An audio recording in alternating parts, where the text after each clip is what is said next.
Away ng mga palabang nanay. Narito.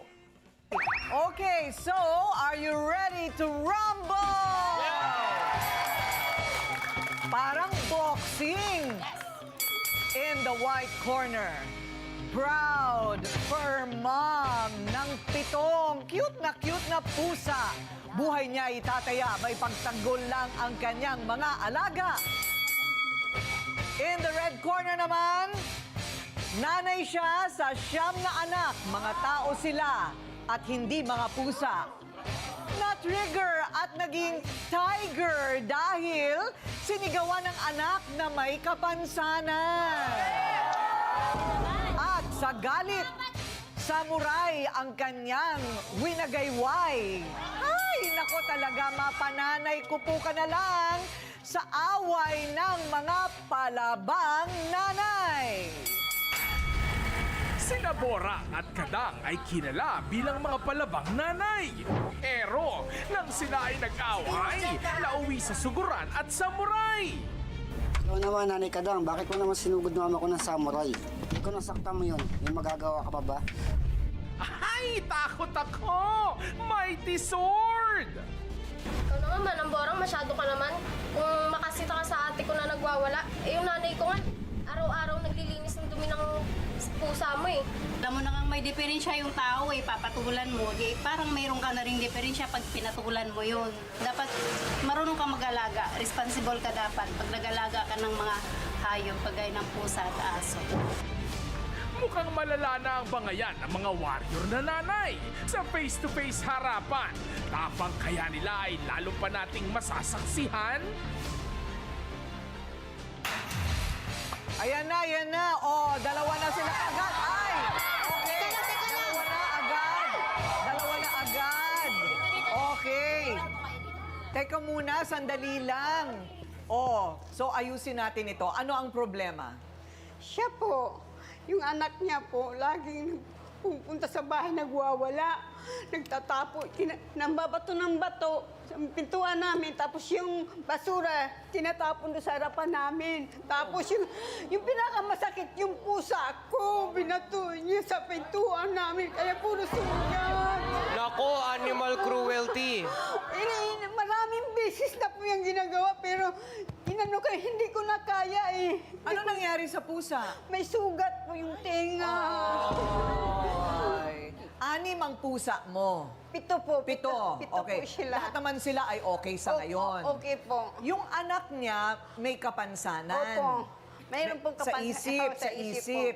Okay. So itong anak niya ngayon ang nanghihimasok sa inyo. Opo. So kinompronta mo naman si Kadang. Tagal ko pa na siyang kinakausap. Sabi Oo. kong ganyan, ang anak mo, ipagamot nyo na. Sabi ko, kung baka hindi pa yan ang gagawin niya, mas malala pa ang gagawin niyan. Hindi naman nila inintindi. Sabi, dinala na raw nila. Ganon. Sabi ko, kung ganyan. Kapag may kapansanan, hindi mo yan makakausap. Yun nga po eh. Kailangan yan ipagamot. Ang kaso lang, ma'am, pumunta pa siya sa bahay, nagdala pa siya ng samurai. Sino ang balak niyang tagain? Baka ako po. Yung kasi pumunta siya sa bahay eh. Pumunta siya sa bahay eh. Okay, so pwede naman pag-usapan nga Yun naman nga po eh. yun. Pwede naman kami mag-uusap. Bakit nadaanin niya sa samurai? Okay. Teka muna, pero wala pa namang nasasaktan sa inyo. Wala pa naman po. Wala pa. Wala pa. Wala pa naman. Okay, pero hindi naman dapat ginaganon. Lalo na pagdating sa pusa, nako, galit kami dyan sa mga nang-aabuso ng hayop. Oo, ito nakikipag-away talaga, oh. Oo, nakikipag-away siya doon sa kabila. Sandali, mamaya magkakaroon kayo ng pagkakataon. So, ang ating tanong ngayon dito kay Aling Kadang, kung totoo nga ba na sumugod siya kay Aling Borang na may dalang samurai? Okay, Kadang, totoo ba yun? Opo, kasi Ay, totoo. Bakit? Kasi po, ang dami niya pong sinasabi tungkol sa anak ko, mga nabaliw daw. Mga pamilya daw po namin kasi mga baliw. Ganyan po yan siya sa lugar namin. Maliit na bagay pinapalaki niya po. Kung ano-anong sinasabi niya. Oh. Ilan ang anak nyo? Siyam po. Siyam! O, pinapapaaral mo lahat.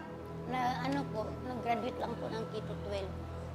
Nag-graduate naman ng high school. K-12 po. K-12. Okay. At itong may parang konting diferensya, pang ilan siya at ilan taon na siya?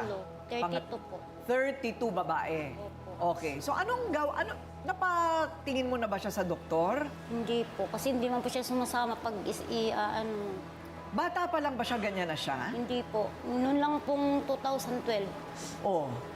na matay yung kuya niya, nakita niya na kasi sinalbit yung kuya niya, nakita niya yung sitwasyon. Anong nangyari? Iniwan ba ng asawa? Hindi po. Doon lang po nag-start nung pagkalibing ng kuya niya. Parang nag-iiba-iba na yung mga kinukwento niya. Nung Lagi na inilibing siyang ang kuya niya? Lagi na po siyang tulala. Doon na po Oh. yun. Totoo? Hanggang sa...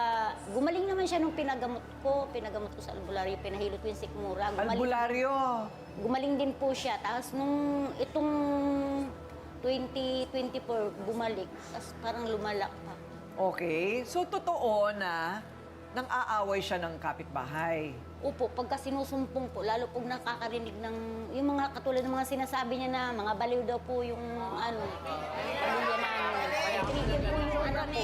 Sobrang nang ginagawa ng anak mo. Hindi, sino bang nauna ng gugulo kaya ka nagbubunganga o yung Sila ikaw po. yung nagbubunganga? Sila po, sila. Hindi, ayun naman pala ako nag-ano eh. Sila po eh. Sila.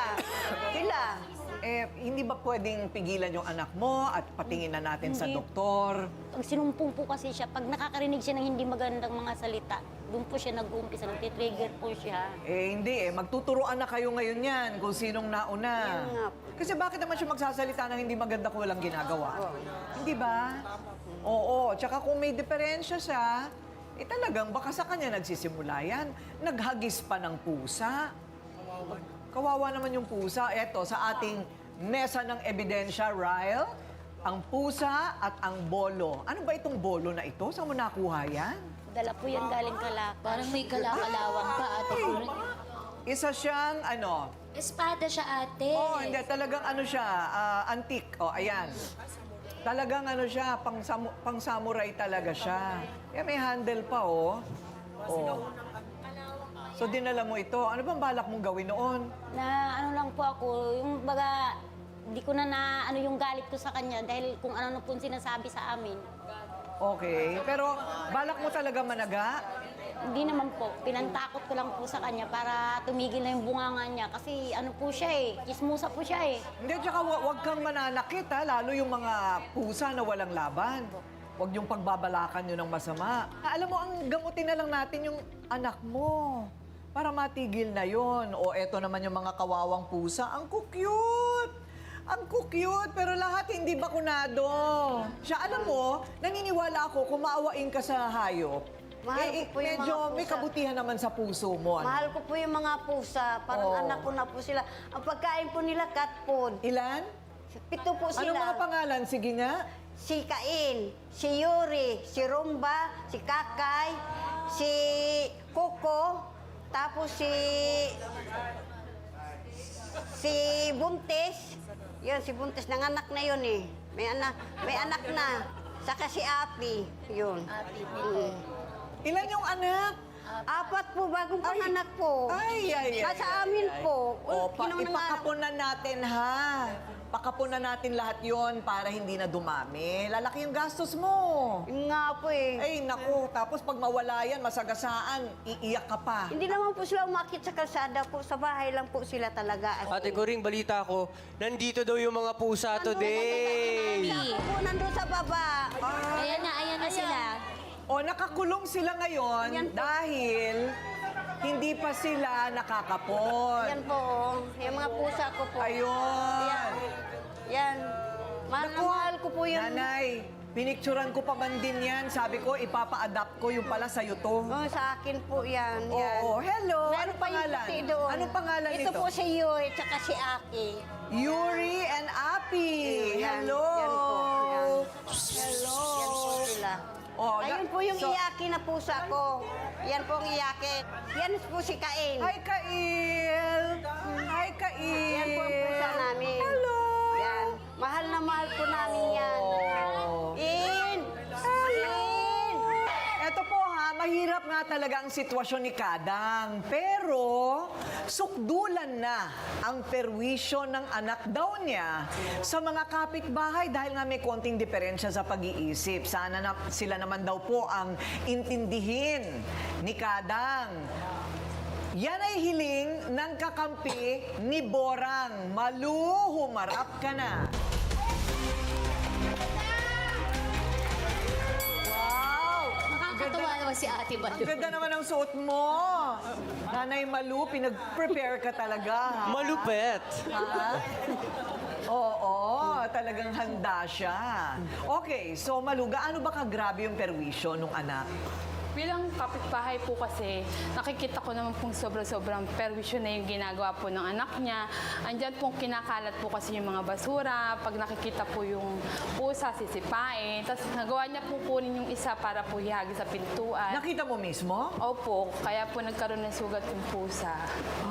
Tapos po, pag minsan nakikita niya rin po ako na sisigawan niya ako, tatahimik na lang po kasi alam ko po na may diferensya siya. Tapos po, nung makita ko po yung nanay niya, napagsabihan ko po na kung po pwede, huwag palabasin para hindi makaperwisyo o kaya ipagamot. Siya pa po yung nagalit sa akin. Kaya nagawa ko po.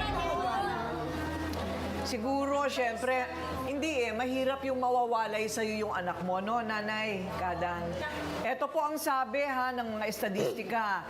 Isa sa bawat 5 Pilipino, dami yun may mental health condition.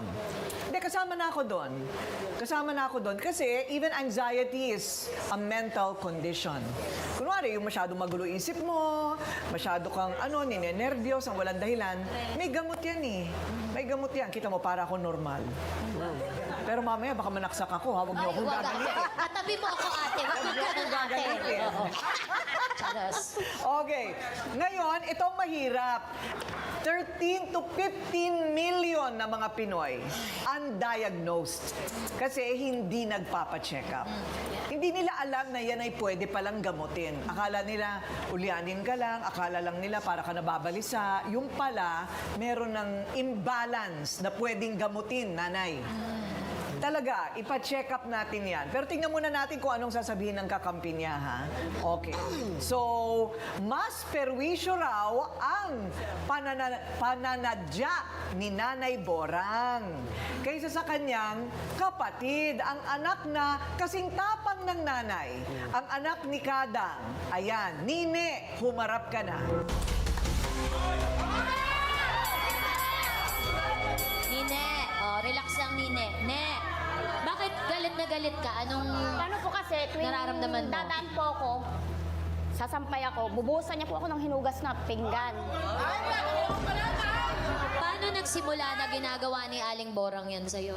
Anong ginawa mo? Bakit wala lang? Basta Wala po, nag-isa ka lang? dumaan po ako, sasampay ako, tapos sabay bubuhusan niya ng hinugas yung paa ko. Maliban doon, meron pa ba siyang ibang sinasadya na ginagawa sa'yo? Meron po, yung dumaan ako, nilagyan niya yung tayo ng pusa niya doon sa daanan, tapos natapakan ko, muntik ako madulas. Nakita mong sinadya niyang naglagay ng Opo, dumi kasi ng hayop. yung mga tayo po ng pusa niya, dinadakot niya po talaga yun. Yung time na dumaan ako, nakita niya ako, pagbalik ko, muntik po ako madulas kasi dun niya nilagay yung hindi niya tinakpan, hindi niya malang dinakot. Naranasan mo rin yon na na-trauma ka sa pagkawala ng kuya pero hindi mo nakita. Hindi po. Etong kapatid na pinag-uusapan natin, siya yung nakakita. Nakita niya po kasi na nakahandusa yung kuya ko, tapos doon na po siya biglang tulala na siya. Mula noon, nagbago ang Opo. kanyang... Anong mga pagbabago? Sige, salaysay mo. Yung may time na, ate, tanggalin niyo yung mga SIM card niyo. Kasi may naghahanap sa atin, baka matrace tayo. Maganon siya. Paranoia, parang napaparanoid. O ano pa? Ano pang nangyayari? Sabi, naghahagis-hagis daw ng basura, bato. Anong ginagawa niya? Yung ngayon lang po siya. Pero nung dati, hindi naman po siya ganon. Bago lang po yung niya, nag-iba po yung ugali niya. Ngayong 2024 lang po. Pero hindi mo ba naisip na consider na baka naman natatakot lang sila sa kapatid mo kaya parang hindi kayo inaasikaso? Hindi Kasi po, syempre hindi minsan- sila sanay sa ganun eh. Tang-asar po kasi talaga sila minsan kasi tuwing lalabas yung kapatid ko, katawanan nila kahit wala namang nakakatawa. Kaya lalong natitrigger yung kapatid ko. hindi natin masisi, no? Si Aling Borang tsaka si Aling Malu na may takot, may alala kasi nga hindi nyo maunawaan, di ba, ba't niya ginagawa yun? Pero alam nyo, ang dami pong may mga kondisyon na Pilipino gaya ng sinabi ni Ate Kuring. At kung hindi talaga diagnose, walang tutulong sa kanilang profesional, maski sila, hindi rin nila gusto yung ginagawa ng kapatid nila. So, dapat may unawaan sa gitna. Oo, pero hindi mo naman din may expect na automatically may intindihan na lahat. Ako, may pinsan ako with special needs. We try our best kapag nasa labas kami na ipakalma siya. Kasi syempre, nakaka-perwisyo din paminsan sa ibang mga tao. So, hindi mo Baga pwede cargo nyo. i-expect na na intindihin ng ibang tao yun. Kumbaga, responsibilidad Yes. ni Kadang. Tsaka ng buong pamilya yung ginagawa ng kapatid mo, di ba? Okay, Dr. Love, hanggang saan ba dapat ang pag-iintindi sa kapwa? Lalo na kung merong problema sa pag-iisip. Alam mo, hindi na nabago rin yan. Hindi rin yan na iba. Sa pusa, na walang malay, walang kasalanan, di ba? Yung may problema sa pag-iisip, parang bata rin yan. Na walang malay, walang kasalanan kasi may sakit. Ate Kuring, sa Galatians, sa aklat ng Galatians, pinakikita dito yung pagpapaunawa sa atin na kailangan unawain natin yung mga may karamdaman o yung kapwa natin. Ang tawag doon compassion. Pag merong understanding, may compassion. Hindi po pwedeng yung galit lang ang paghariin natin, Aling Borang. May mga dahilan. Unahin natin muna si Aling Kadang. Sa Pilipinas kasi, aminin natin, hindi pa tayo sanay na humarap at tumanggap sa mga may kapansanan sa kaisipan, no? Hindi pa tayo sanay. Ako nung araw, ganun din ang pananaw ko no? Until nakapagtrabaho ko sa sa Amerika, sa isang facility sa mga developmentally disabled people. Doon ko lang nalaman yung pangangailangan nila. At kay Aling Kadang, alam ko na unawaan ko, takbuhan ng mahihirap katulad natin ang mga albularyo. Pero hindi paham, hindi sanay, hindi nag-aral ang mga albularyo kung paano i-address ang problema sa kaisipan, no? So dapat i-address yan, Aling Kadang, ng mga kinauukulan. Patingnan natin sa mga katulad ni Doktora para ma-evaluate ang pangangailangan ng iyong anak. Otherwise, pag hindi natin i-address, lalong lalaki ang problema. No? Lalong lalaki ang problema. Kay Aling Borang, ang pag-unawa po doon sa pasyente na i-address na po ni Ate Kuring kung paano natin matutulungan. Yun po ang mahalaga doon, no? Thank you, Dr. Love.